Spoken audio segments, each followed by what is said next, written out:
Hey everybody, how's it going? I'm Steven with San Francisco Overland. We're out here to run through a quick tutorial on why a brake controller is required with our trailers.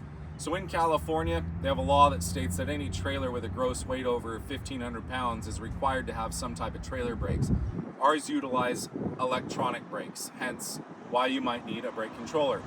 The brake controllers that we like to use and rent out with our trailers are the Curt Echo wireless brake controllers. We rent them out for a nominal fee of $25 per rental. They're easy to use, user-friendly, love them, they're portable, they're great. So the first thing you're going to want to do before you come and pick up one of our trailers to utilize a Curt Echo brake controller is download the application in your applicable app store. So the app is One Control Auto.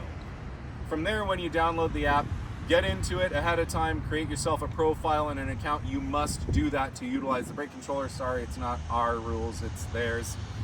Then when you get to site, that's gonna make it a lot quicker and simpler to do the key exchange, and it's gonna make you a little bit more ready for the road.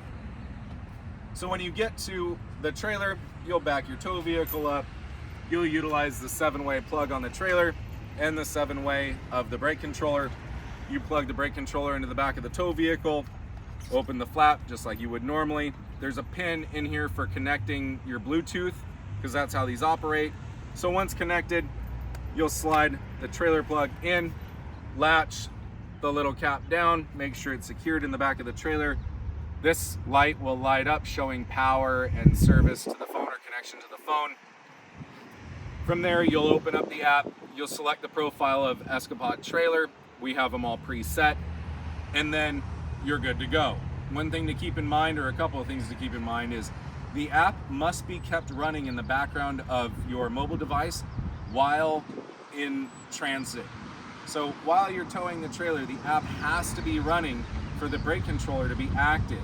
If something happens while you're out on the road, say you get into an accident or something else along those lines, and they discover that you weren't using a brake controller, that could get you into some hot water.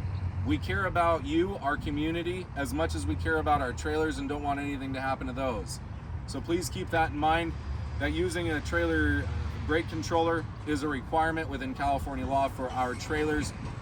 When not in use, it's pretty simple. So if you get to the campsite and you back in and you're at camp, you can just take the whole thing and plug it right into the little harness that we have conveniently underneath of the trailer box.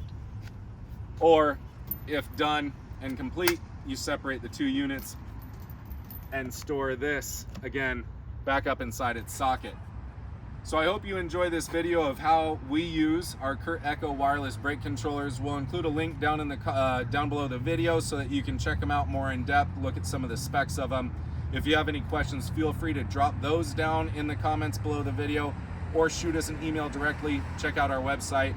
We hope to see you out in the wilderness or on the road at some point. Have a good day.